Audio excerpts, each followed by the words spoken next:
nós temos em situação de rua aproximadamente 100 mil cães e gatos em situação de rua.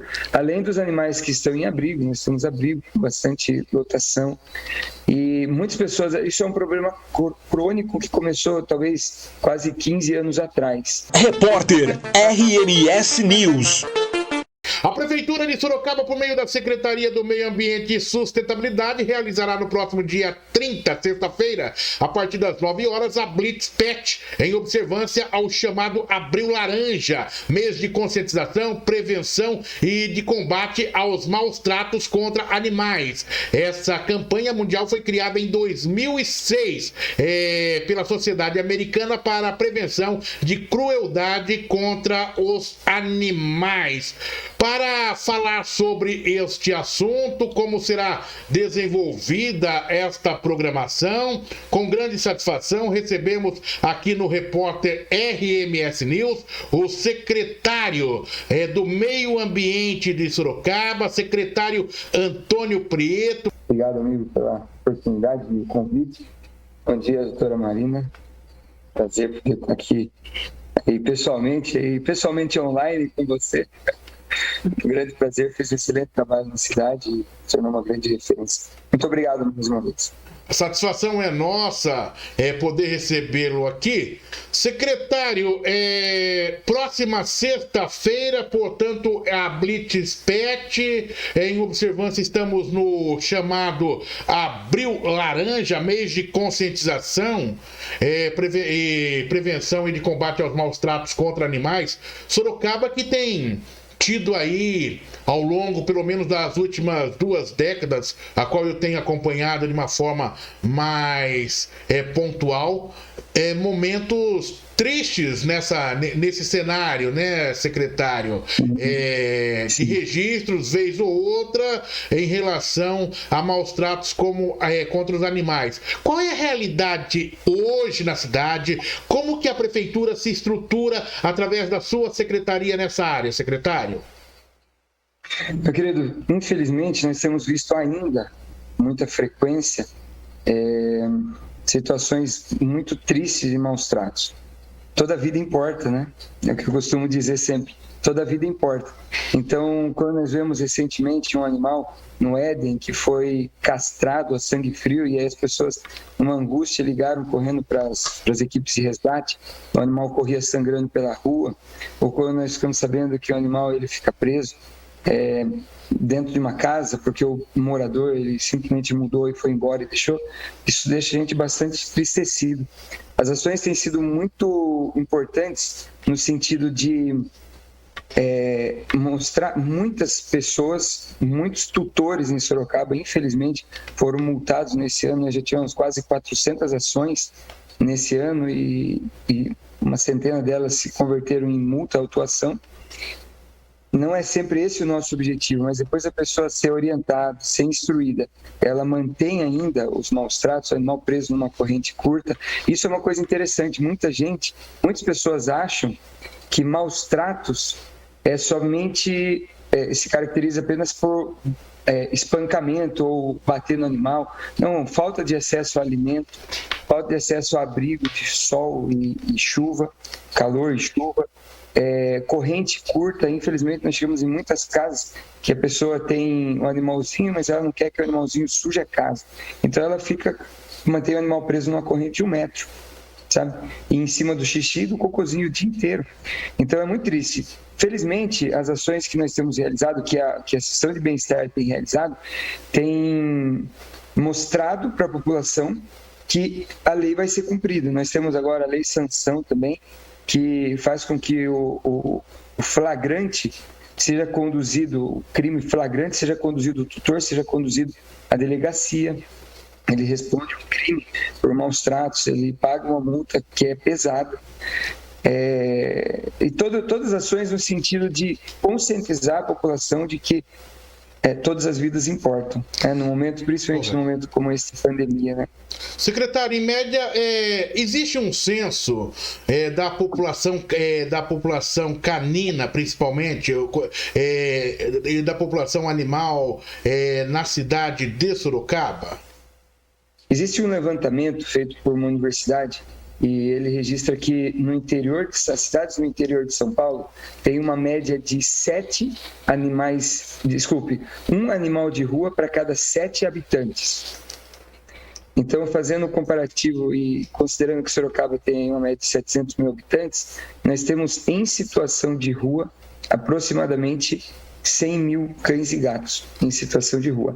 Além dos animais que estão em abrigo, nós temos abrigo com bastante lotação. E muitas pessoas, isso é um problema crônico que começou talvez quase 15 anos atrás. Sabe?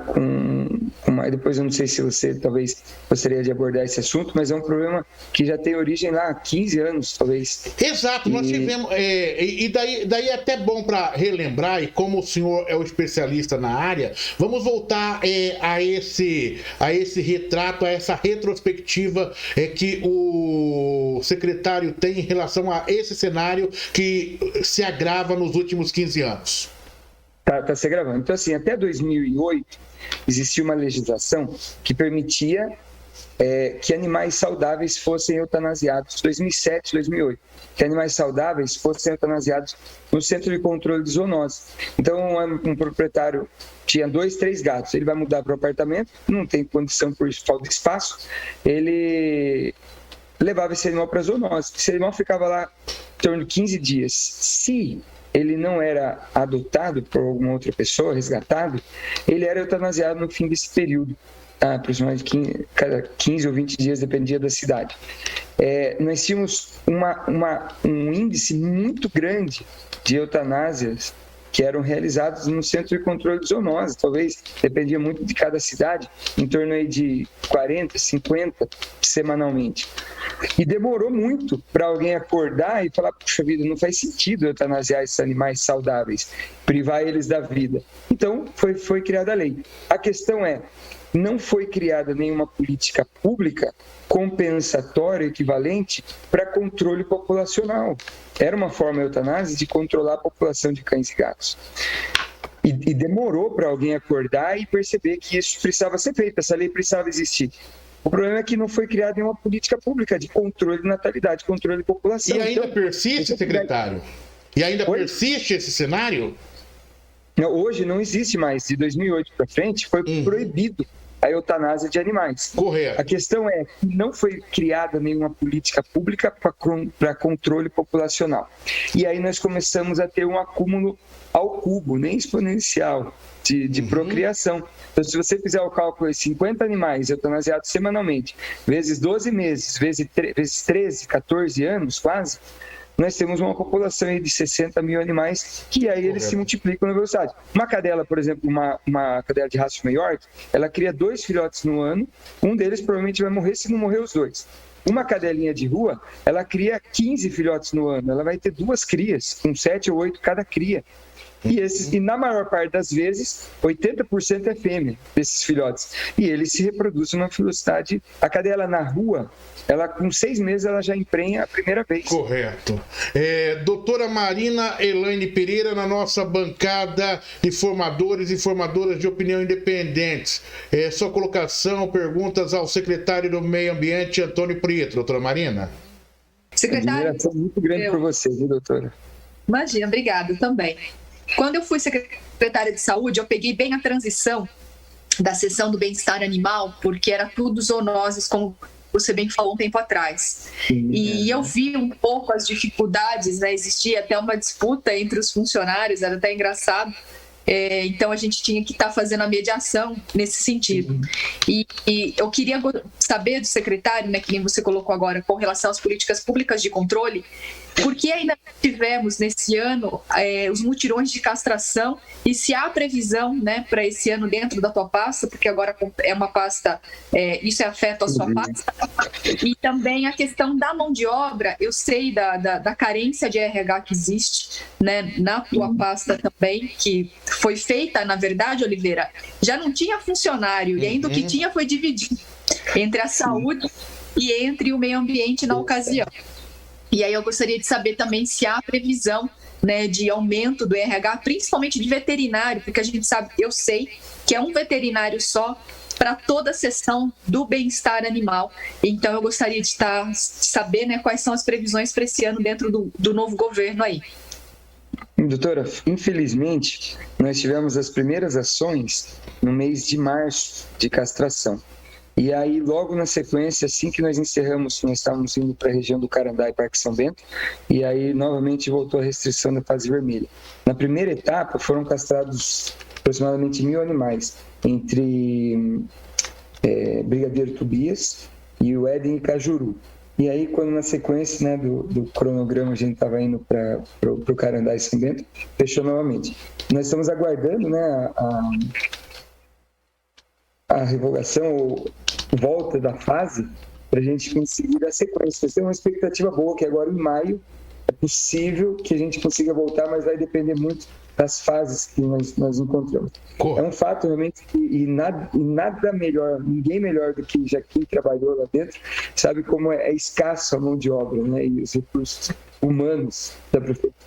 Infelizmente, hoje nós temos, em parceria com a saúde, nós temos mais uma veterinária, a doutora Fabiana, que dá apoio para os animais. Hoje, toda a sessão, toda a parte que era da saúde foi para a parte...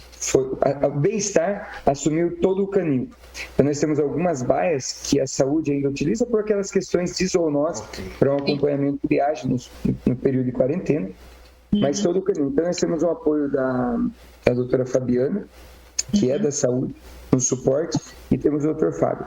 Nós temos previsão, talvez para esse ano ainda não, mas nós estamos planejando por conta de recurso e dotação, nós estamos planejando para o próximo concurso público, abertura de vagas para veterinários, tanto para o canil quanto para o zoológico, que é uma demanda também importante, né? E a gente sabe que isso é necessidade, não é uma questão de luxo, né? Doutora Marina, mais alguma colocação, doutora Marina, ao secretário? Com relação a parte, secretário, das protetoras, né? Eu durante a campanha, né? Eu acompanhei, eu estive inclusive em alguns abrigos aqui em Sorocaba. Não me considero da causa animal, eu acho que não se tem causa, né, quando você disputa um cargo eletivo, mas eu tive a oportunidade de conhecer alguns abrigos e eu gostaria de saber se existe algum projeto também da prefeitura com relação às protetoras, porque a gente vê que elas são muito cobradas nas redes sociais, só que elas não têm ainda, infelizmente, alguma ajuda da prefeitura nesse sentido. Então eu gostaria de saber se o doutor, né, também como conhecedor da causa, se existe algum projeto nesse sentido de auxílio, né? Eu estive num abrigo, Oliveira, que a protetora tinha 400 animais. A capacidade do canil da prefeitura está em quantos? Está em 40 ou 60 hoje ainda, secretário? Hoje nós estamos em 100. Está em 100 hoje, aumentou. Na minha época era 60. E essa mulher, ela cuida sozinha de 400, né? Então, você vê a ajuda que ela consegue, né, de forma direta, dar para a cidade. E eu gostaria de saber se existe algum projeto para essas protetoras, né, de auxílio. Gostaria de saber do secretário. Agora eu também aproveito esse gancho, Marina e secretário, aproveita esse gancho para também que o secretário faça essa análise para a gente caminhar para o final, porque o secretário precisa sair, que ele tem uma outra agenda, né? Eu aproveito só para dizer o seguinte, que quando é bom a gente ficar atento, né, e o secretário pode dizer, eu tenho visto muitas vezes as chamadas protetoras de animais que na ânsia de querer ajudar, elas acabam provocando uma superlotação dentro do seu ambiente de convivência e você não sabe se o animal está sendo tratado ou maltratado. Infelizmente, na preocupação e no cuidado de tirar o animal da rua, acaba se criando essa situação de superpopulação. E aí a gente tem uma preocupação, eu tenho um respeito muito grande pelos protetores. Eles fazem um serviço que o poder público não tem perna, não tem braço para fazer. E nesse sentido, nós temos, é verdade, a doutora participou, acompanhou a angústia e peregrinação de quase todos esses protetores, né? Esses têm 400, outros com 230 animais, outros com a capacidade para 30 gatos, cuidando de quase 90 gatos. Então nós temos agora alguns projetos, infelizmente o período da pandemia tem atrasado bastante os processos dentro da prefeitura, que normalmente já não são tão tão ágeis. E o período de pandemia, a restrição de funcionários trabalhando aí em home office, quase 25% em algumas secretarias, por conta da pandemia. Então, nós temos tido talvez um pouco mais de lentidão, mas alguns processos, tanto no sentido quanto de fornecer a consulta, o atendimento ao protetor ou a qualquer munícipe que tenha necessidade, de baixa renda, pessoas de baixa renda e protetores são os focos. E também no sentido de reforçar o processo de castração para controle populacional, para compensar essas ações que ficaram do passado, quanto no sentido de fornecer suporte de atendimento, parcerias com ONGs.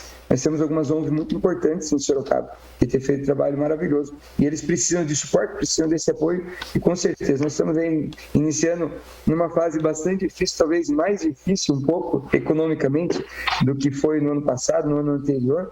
A falta de recursos, todos os recursos vão para a pandemia, por conta da crise na saúde, e que já era, né, doutora Marina, sempre foi uma necessidade grande, um ponto importante, e agora nessa época também.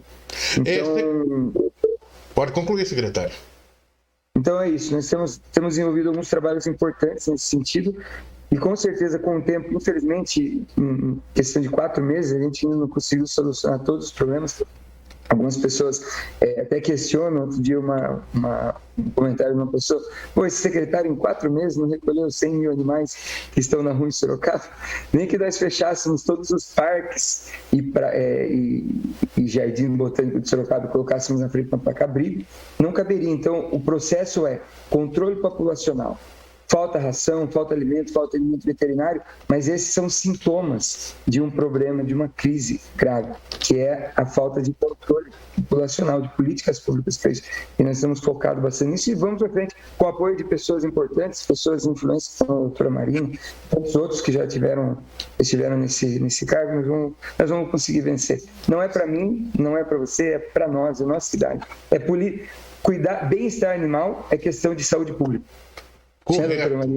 Secretário, estamos aí dentro dessa programação do Abril Laranja, mês de conscientização, prevenção e de combate aos maus tratos contra animais. Essa campanha mundial que foi criada em 2006 pela Sociedade Americana para a Prevenção da Crueldade contra os Animais. Na próxima sexta-feira temos um evento, às 9 horas, a Blitz Pet, em observância ao chamado Abril Laranja. Para fechar, eu quero que o senhor fale sobre esse evento, como as pessoas podem participar. Nós teremos as blitz que serão realizadas na Zona Norte e na Zona Oeste, com o objetivo de entregar material informativo e também colar no carro de todas as pessoas, porque o que não é visto não é lembrado. Nós vamos ter adesivos que vão ser distribuídos para a população com esse pensamento, né? Diga não aos maus tratos, diga não ao abandono. E o objetivo disso é fomentar, divulgar e incrementar as ações que têm sido realizadas. E quando você começa a ver alguma ação que começa por todo lugar que você olha, tem um lembrete sobre essa questão, esse assunto, as pessoas começam a evidenciar que alguma coisa está acontecendo. E esse é o principal objetivo, tá? De promover essa ação, de fomentar essas ações de conscientização. No mesmo sentido, nós vamos ter também a doação de mudas para as pessoas que gostariam de fazer parte ou adotar uma plantilha. Salve uma vida, adote uma muda. Esse vai ser o nosso processo, nosso progresso nesse projeto, tá bom?